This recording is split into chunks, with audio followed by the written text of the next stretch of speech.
Hello, everyone, and welcome to another episode of the Rosefellow Podcast. Today, I am extremely excited and privileged to have with me a special guest, Lindsay Hollinger. Lindsay is the co-founder of Granite Family Office, former tax lawyer turned senior portfolio manager. In just 2 years, Lindsay and her partners have built Granite into a go-to education-first advisory firm for multi-generational wealth, while championing women's financial empowerment through the Women's Powership Symposium. She also lends her expertise to the Jewish General Hospital Foundation and the Jewish Community Foundation here in Montreal. Lindsay, welcome to the show. Thank you for having me. Lindsay, you went from tax law to senior portfolio manager, then to co-founding Granite Family Office. What pushed you to start Granite with your partners?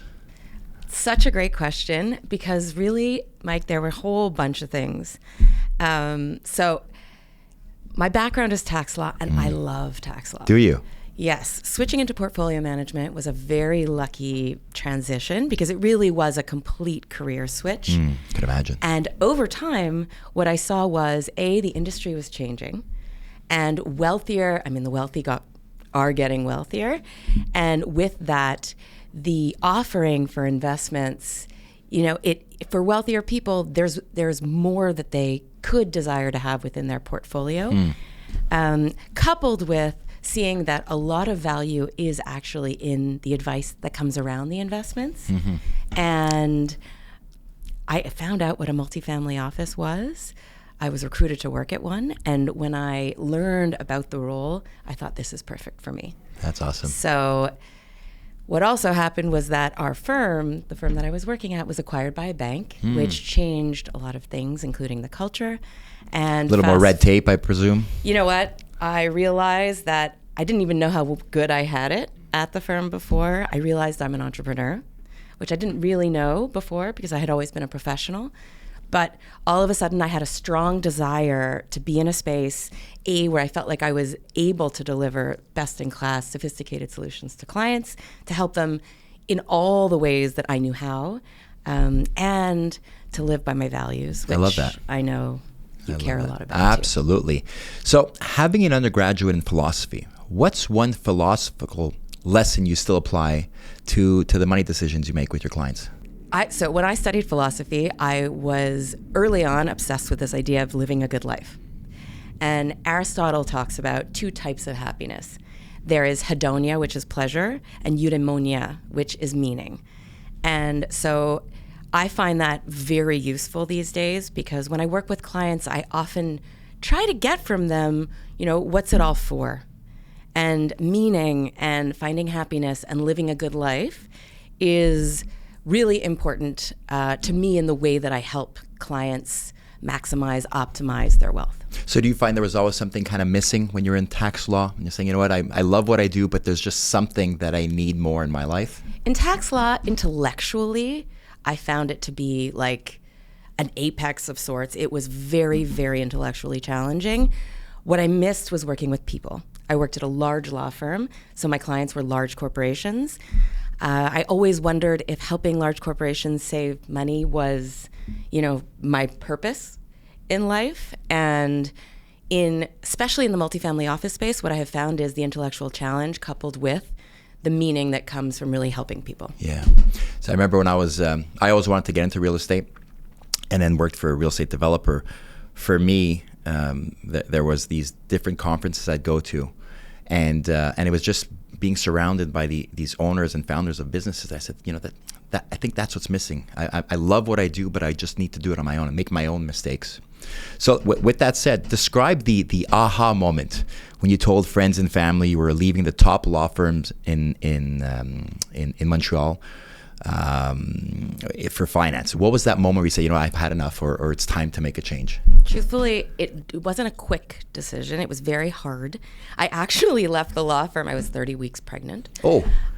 Which is a whole other story. But so the timing was a bit difficult, but I rose to the challenge. Yeah. My husband really played devil's advocate. We weighed the pros and cons. So it was a tough and bit laborious decision to make. So I wouldn't say my family and friends were that surprised, but the law firm was very surprised. I could imagine. When I first told the head of the tax group, he was quite shocked. He said, we have never had anyone leave law to go into finance. I'll never forget speaking to a partner who said, you're going to do my dream job. How did you get this job? Do you know anything about finance? And I was like, no, I don't. I love don't know that. anything about I was finance. listening to this motivational video this morning when I was in the cold plunge, and there was something that I can't remember who the speaker was that he said, and it kind of it makes me think of what you just said, of being pregnant and making the move.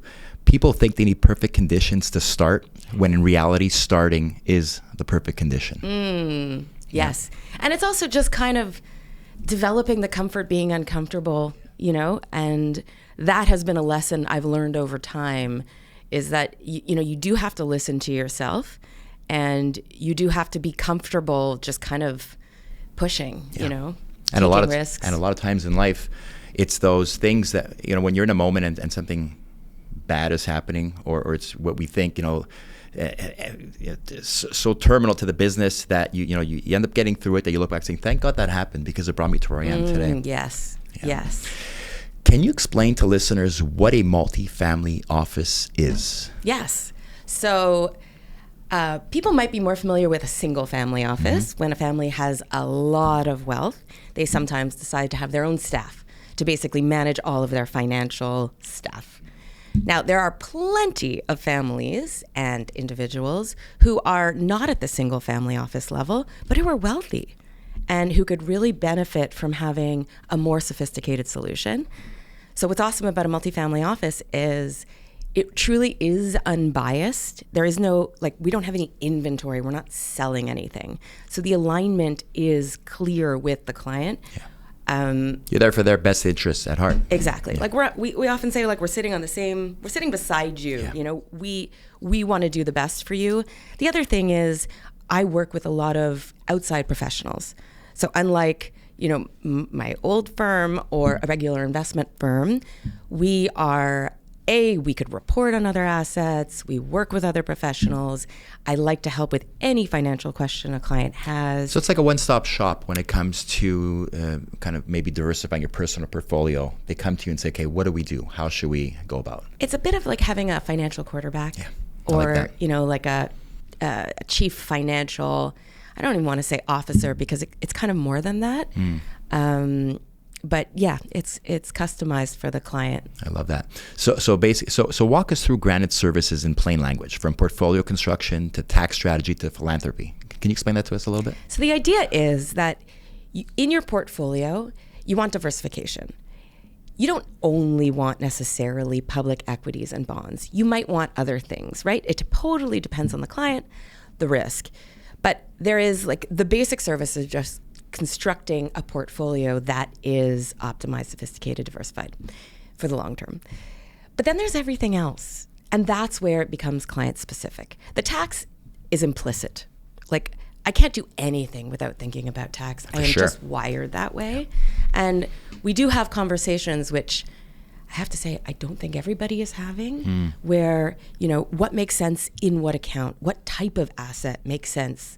And in addition to that, depending on the client, it's all the other stuff. So some clients come in very organized.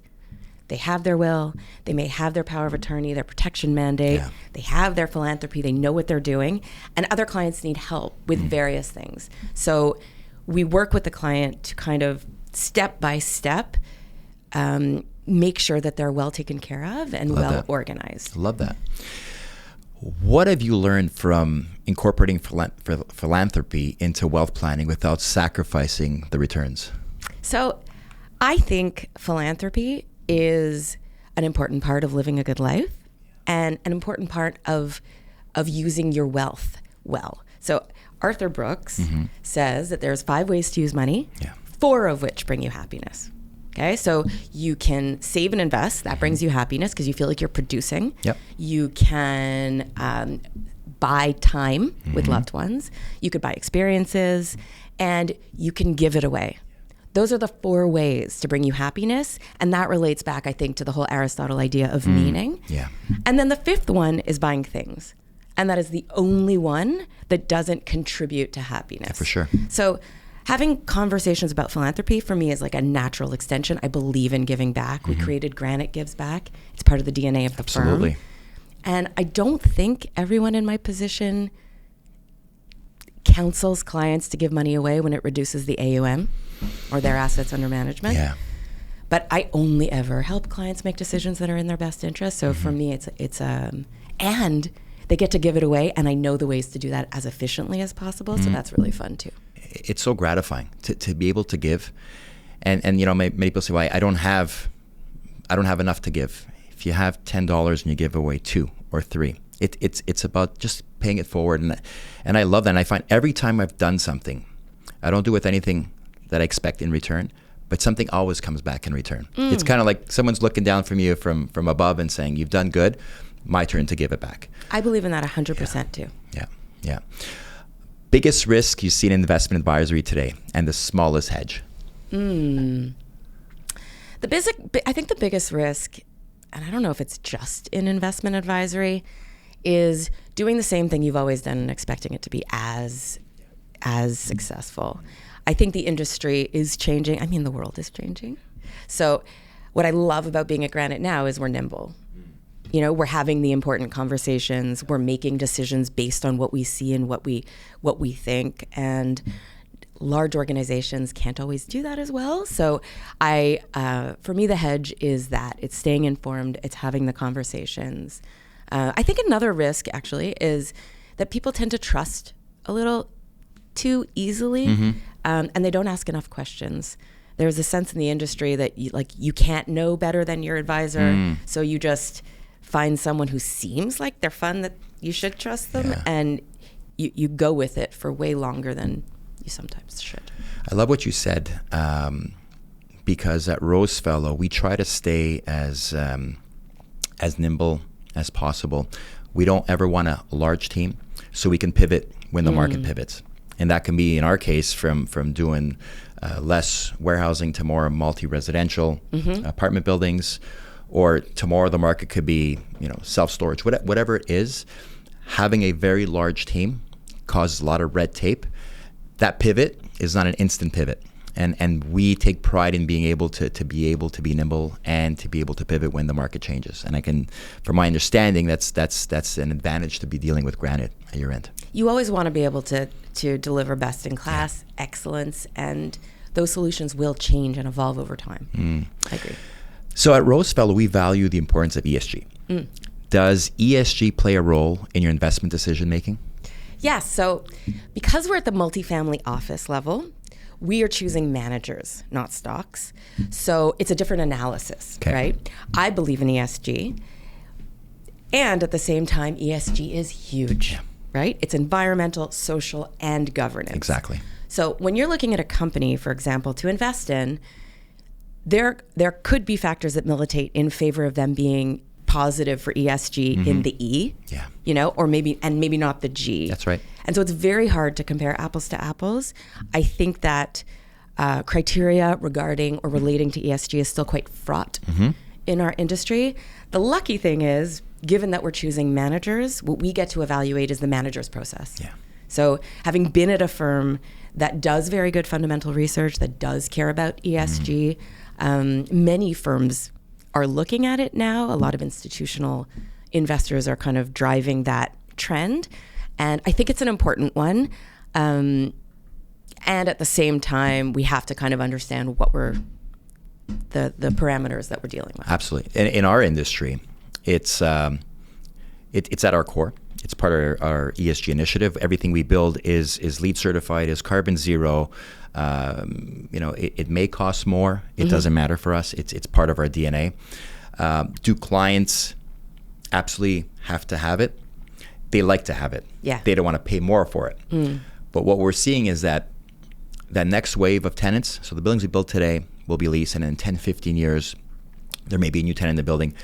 We're betting that those tenants, it's going to be a must, that their ESG initiatives will not allow them to be in any building that doesn't have the best quality environment for their employees. So we take that to heart. And you know what?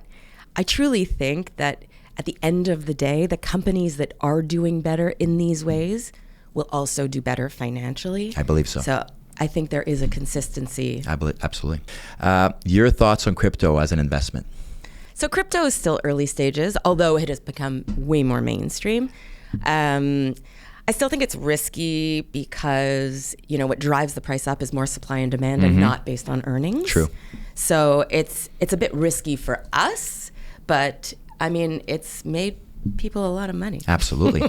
And what about AI? How does that play in your world? Yeah, so there's the debate, is AI a bubble? We don't think so. AI is changing the world. The question of whether who are the winners and the losers going to be, I think is still yet to be seen. Absolutely. Which means that some companies are benefiting just from the momentum of AI right now. But I mean, it's AI is to be watched for sure. Absolutely.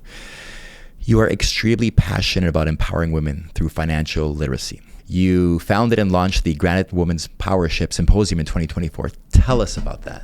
Yes. So I became very passionate about teaching financial literacy and investing really soon after I switched careers, because it became very obvious to me that many people, and I'd say mostly women, unfortunately, but many people don't know about money. And because I didn't know about it before I switched careers, I knew how not too hard it was to learn. And so I think that gave me an edge to be able to teach it.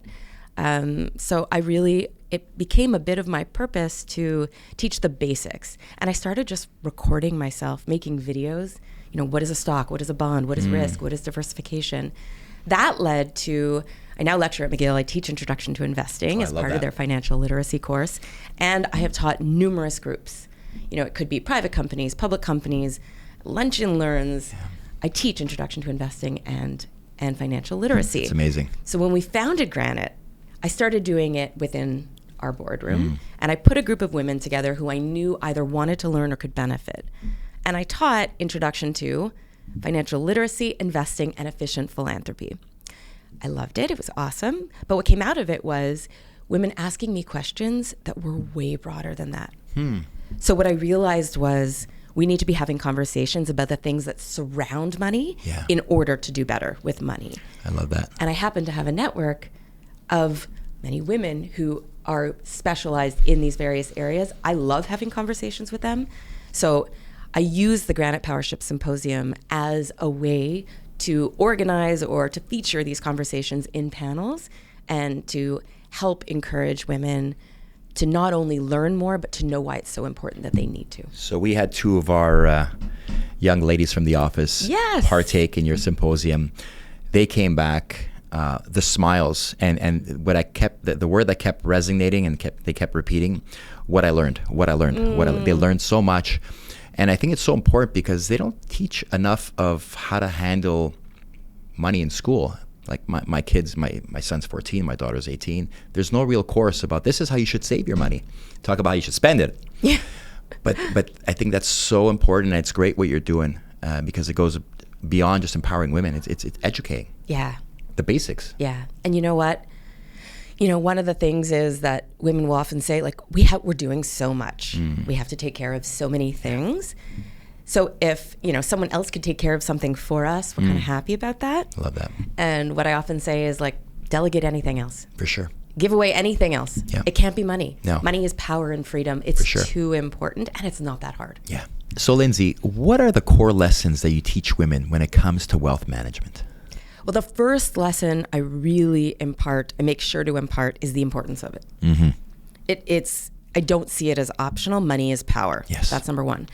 Number two, the more like technical lesson that I teach is that compounding is the most, as far as I'm concerned, the most important financial concept to know. So I often, when I'm teaching, say, if you don't remember anything I say except this, understand the power of compounding. And debt works in the reverse way as investments, right? Debt also compounds.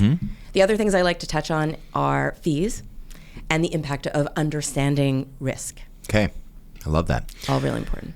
You doubled attendance at Granite's Women's Powership Symposium this year. What insights surprised you the most? The first year, so in 2024, when I organized the event, it was by invitation only. So I invited everyone by email. And this year we opened it up to the public. We put it on social media. And I have to say that I was really taken aback by the response and by the feedback. I think that women do want to know more about money, and they do want to help themselves and want to know more about the areas that surround it, be it relationships, health, aging. These are all things that impact our ability to do well financially. Love that. And again, they, what they know, what they learn, they teach to their own children. Exactly. So it's, it carries forward. Yes. Describe a breakthrough moment when a female investor you coach made a bold, independent decision and nailed it. Oh, so this happened just recently. I am working with a couple. They're older, and whatever that means. And when I had first met the wife, she said to me, I know nothing about money, and I have no experience dealing with it. I have never written a check. Like she you could see that she felt embarrassed, maybe even a little ashamed. And right from the beginning, I was like, that's so normal. It's so normal. And over time, I have helped her understand both what's in her portfolio and how much is in her portfolio. Recently, she learned that both of her kids are in some level of financial need. And I often talk to clients about living your legacy, not just leaving it, and the power of using your money to make an impact that you can, see and experience and enjoy. Explain that to me just 1 second. Sorry to cut you off. Yeah. Living your legacy Yeah. versus leaving your legacy. Yes. Describe that to me, because I'm sure there's a lot of people are going to be curious about what you just said. So we think of legacy as something that is perhaps in our will. What cause did you leave your money to? But I see legacy as what change, what impact do you want to make in the world? And why wait until you die? Especially financially, if you have financial power to make a difference, whether it's with respect to organizations or family members, or then do it. I often say, it's such a travesty to associate the death of a loved one with a windfall. Yeah. But instead, this woman, once she realized how much was in her portfolio and the fact that they're not living on it, she realized that she could make a difference. And she made the decision, which coming from not knowing nothing about money to being able to give away large sums of money is that is a great path to have traveled. And she decided to give each of her children meaningful amounts of money. She asked me to be in the room for the conversation, and she kept looking at me and saying, thank you so much. Thank you so much. And all I kept saying to her was, this is all you. It's your power. It's your agency. I just had to support and kind of educate her around what her choices were. Yeah. I love, there was an older gentleman in real estate who once told me, he goes, remember, Mike, he goes, your last suit has no pockets. I didn't really understand what he meant by that. He was trying to say is you can't take the money with you. Yeah, Don't just live for money. Give back, do well, and you'll be judged by the amount of people that end up at your funeral. And I'm like, what do you mean? He goes, if there's no one there, it's because they didn't care for you. He goes, do well by people, do well in the world, and that'll come back. That's your true legacy. Absolutely. Question for you here. Dollar cost averaging versus lump sum. How do you explain the trade-off to clients who just inherited a windfall of money? This is a great question, and I actually did a video on it back in the day before I started recording videos more in my office. I was like walking around talking, and this is a really important question because it speaks to how to get into the market for the first time, but also then how to behave over time. So dollar cost averaging is just the safer bet psychologically, because that way you're taking, what is dollar cost averaging? It's basically choosing not to try to time the market and just putting periodic sums of money in the market. Okay. And that way you're going to buy in sometimes when it's really high, sometimes when it's really low, and that will dollar cost average because you calculate the tax cost of a share as an average over time. A lot of people do that to get to a certain time of the year, and the accountant calls us, you got to put some money aside now. You're going to get taxed. And that's sometimes... RSP contribution. Exactly. Yeah. Some people, that's the only time they'll actually put money aside. And like you said, it may not be the best time. It could be high, it could be low, but it's kind of continuous. Every year, this is when I got to contribute. Yeah. A powerful way is to just designate an automatic contribution that gets taken off. Maybe it's a paycheck from your bank account into your investment account that gets invested. I like that. So that's dollar cost averaging. The alternative is trying to time the market, or potentially putting a large lump sum of money into the market at the same time, which statistically actually is better. Really? Okay. Yes. Good to know. Because the earlier you get in, the better. Yeah. That's kind of like just the general rule. The market has done, over the course of the history of time, the S&P 500 has done each 10%. And so the earlier you're in and the more meaningfully, the better you'll do. That said, you don't want to be the person who puts all of their money into the market right before some kind of unforeseen black swan event. Exactly. Because that doesn't feel good, even though eventually you'll make it back. Yep. Fees are the silent killer of compounding. What questions should a new investor ask an advisor or platform about the total cost? So I'll often say, actually, it happened to me once where a potential client came in and I was at my old firm where the fees were low. Like we had very reasonable fees. That is, a value we have taken with us through Granite, including numerous of the values. And someone said to me, so what are the fees? And I told them, and they said, are there other fees? And I said, no. And they said, well, but what about There's got to be hidden fees. And I said, no. And they said, what about operating fees? I was like, no. What about commission? I was like, no. And I thought, that's brilliant. It was annoying, but brilliant, because the truth is that at my firm, there weren't hidden fees, but in many places, it is worth asking and then asking again, because there could be the manager fees. There could be fees within funds that you don't necessarily see, which are MERs, management expense ratios. So I've had clients who say to me, I don't pay any fees. I'm like, well, that's not true. Yeah. No, and that's because they have mutual funds and there's like a 2%, which is a very high fee inside the fund that they can't see. Behavioral traps. What's the most cognitive bias you see sabotage beginner investors most, and how do you coach around that? So cognitive biases are so real.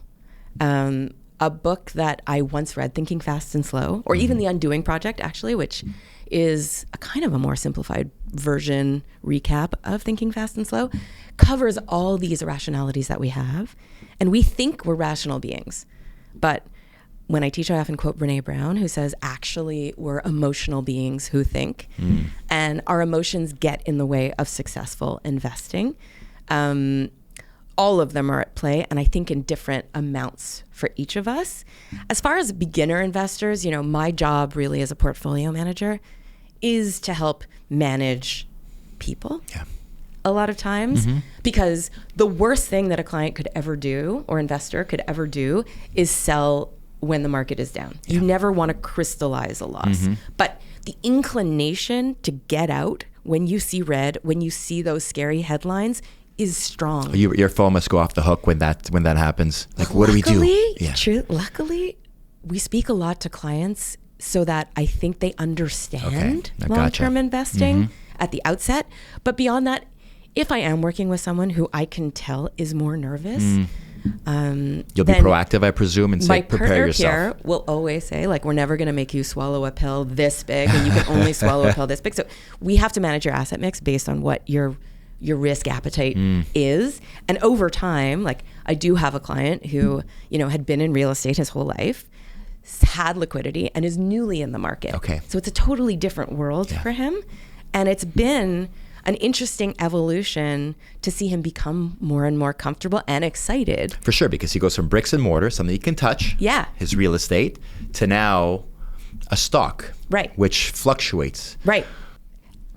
And you don't get the leverage. That's honestly. right. Or, you don't necessarily get the leverage. But when you do see your portfolio going up over time, that's a very, it's powerful, and it allows you to become comfortable when you realize you're not living on it. Yeah, I love that. How do you stress test a potential investment? So we're looking at managers. So when we evaluate a manager, what we're looking at is, like I said, the process, but we're also looking at the team. We're looking at succession. We're looking at, long-term track records. We're looking at governance within the firm. So it's even culture matters a lot. And so we're trying to do our best to find teams of people at firms that are independent, that have been doing what they've been doing for a long time, that have a proven track record. Love it. Do your investors have exposure to real estate? I think most of our investors have some exposure to real estate. It's not on the Granite platform yet because we're building out our alternatives. But I do think it has a place in an investment strategy. Diversifies the portfolio, right? Yes. I like that. If someone watching us has never invested outside of a savings account, what's the very first piece of homework you'd assign before they buy a single share? So I think that, we all have, I think, like the stocks app on our phone. Yes. Or access to Yahoo or Google Finance. So you can look up graphs of stocks, right? And now we have ETFs, exchange traded funds, which is a bundle of stocks that you could buy on the market. And so if you just pick an ETF of like the S&P 500, or we're in Canada, so the TSX, be it, SPY, a basic one, IVV, and you look up the graph, you play with the time horizons, and you can see that over time, what it's done. I think that provides a little bit of comfort. But I also think that for someone starting out, I sometimes say, just buy one. You could just buy one because sometimes it's easier to learn when you have skin in the game, and you'll be more interested in checking it out. And just by doing it, you'll become more comfortable. I think that's great. And that's a lesson I told my kids. My son's 14, and he's like, Dad, tell me about the stock market. And I said, you know what? Pick 20 companies you admire. And he's 14, so obviously there's Nike and there's Apple. I said, pick those companies and follow them. Follow them in the stock market. It's easy. He's got a phone. He's got a computer. Yeah. And I said, when you feel comfortable enough to choose, I said, we'll give you some money and you'll play the stock market to a limited, not an excessive amount of money. Yeah. But just so you can get a handle of it and learn how to save and invest as opposed to just spend. And seeing how fun it is. Yeah. Like, it's really fun to, I might be biased, but it's really fun to see a stock go up when you're invested in it. Absolutely. Some quick fire questions. 2026 prediction in one sentence. Uncertainty. I was at an industrial real estate conference in San Antonio about 3 weeks ago, and some of the top brokers in the country were there. A lot of them had no revenue stream for the first 6 months of 2025. Guys who were doing $10, $20 million in brokerage fees did nothing. What they told me and what they sensed that these multinationals, international type clients they'd be working with were all on the sidelines due to the instabilities. But they were finally picking up the phone. They're finally touring spaces and inquiring to plan for 2026. So from that side of things, I'm optimistic. For us at Rosefellow, it was very quiet the first 5 months of the year. We've seen a significant change. LOIs, leases being signed. So it's I'm optimistic. There's going to be a change. Is it going to get back to what it was? No. But I think we're fine. I think we scraped the bottom, and we're headed for better times. One book every investor should read. A book I often recommend is The Psychology of Money, because it teaches you about long-term thinking with respect to money and what it's all for. One thing I talk about often when I'm lecturing is the difference between being rich and wealthy. And that's an idea that comes through in that book that is very worthwhile. I like that. I'm going to put you on the spot. One word your team would use to describe your leadership skills. Oh, my leadership skills. Or style. Energy. I like that. If you had a billboard in downtown Montreal for 1 week, what message about financial empowerment would you put on it? Ooh. I might get help with the wording of the message. It might be something like, would you give up power and freedom? So why are you? I like that. Or... That's really good. It's not as hard as you think. Take it on. I don't know. I love that. I love that. What's the best piece of advice you've ever received? It's actually funny because my father used to always say, follow your gut. I recently listened to another podcast. I really like podcasts, where it said that is the worst advice ever. Really? Which was intriguing to me. And I think that what struck me about that is when it comes to money, one of the biggest risks we face is our emotions. And so following your gut when it comes to investing is a terrible idea. With respect to some things, maybe it's not great advice, but I would not be where I am today had I not listened to myself. Because once you start listening to yourself, you can't unhear yourself, right? And I've followed what has felt right to me, what has compelled me, and that comes from following your gut. I think we all get sometimes consumed by instant gratification, and sometimes when you listen to your gut, you act a little too spontaneously and jump on something, especially when it comes to buying whatever it be, a new phone, a pair of shoes. So I have a close friend of mine who's always said, no, I got to sleep on it for 24 hours. Yes. I love that. And I was the spontaneous one. Even when it came to a decision we make internally at the office. Okay, like I said, let's go for it. We'll figure it out later. We'll find the partners. Let's just do it. But that 24-hour kind of time to think and reflect gives you a different outlook on some of the decisions you may make. Yeah, even responding to conversations sometimes. What's one piece of advice you'd give to your 18-year-old self? I would tell my 18-year-old self to care less, I guess, about where I'm going to end up and what other people think. I love that. That's exactly what I was going to lead with. When you're younger, you worry about what everyone else is going to say. When I left the developer I worked for to start Rosefellow, my own parents were like, it's a stable job, it's good money, you should stay. You got kids, you're married. It's not the right decision. Is it the right time?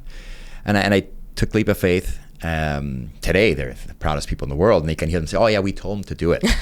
But sometimes you just have to cancel out the noise and go with your gut, or just make the move. And you know what? I was just going to say, there's never a perfect time. No. If you think of it long enough and hard enough, you will find a reason why not to do it. Yes. And when I first moved into my office, my parents got me this card that said, if it was easy, everyone would do it. You're not everyone. And I think about that often, because there are hard moments and hard days. And then I remember I wanted hard. Yeah. I wanted a challenge. I want to make the most of my time on this earth. I want to have the biggest impact. And I think that also speaks to the whole idea of being comfortable, being uncomfortable. Don't expect it to be easy. Nobody should. It's not just my industry. The best things we do in life are the stuff that is a bit harder. Absolutely. The one fear I had growing up was getting to an age, that'd be 75 or 80, and looking back at regrets for things I didn't do.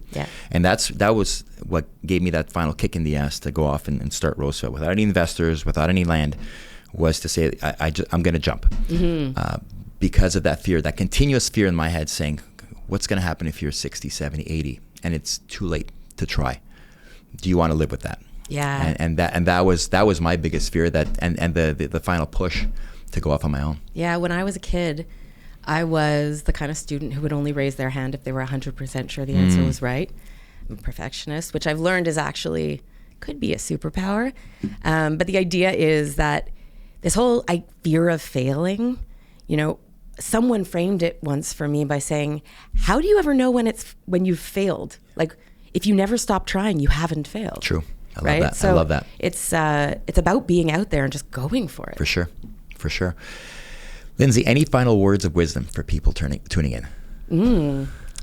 Final words of wisdom for people tuning in. Well, I would say about money. I love that. It's so important. Yeah, it is. Money is power. Yeah. Everybody needs to understand money. Yeah. And there's one concept we addressed in the Symposium, which is the difference between delegating and abdicating. Abdicating is when you just give it away. You're uninvolved. That is what is problematic that people do with respect to money. Delegating is fine. I'm not saying you have to take it over. I'm just saying you have to know. Because when you delegate, you still oversee. Be involved. Yeah. Right? And that's the important part. I see too many people who have bad surprises when it comes to money when they aren't involved. And it's really, really important and not too hard. I love that. Where can people find you if they want to learn more about Granite? We have the Granite website, granitemfo.com. MFO? MFO, Multifamily Office. And I am on social media as LMH Wealth. Love that. on LinkedIn as well. Great. With that, thank you very much for being with me at the Rosefellow Podcast. I encourage all listeners to subscribe, to reach out to Lindsay if you have any questions. It's incredible what you've done, the risk you've taken. Thank you for being with us today. Thank you so much. This was really fun. Thank you.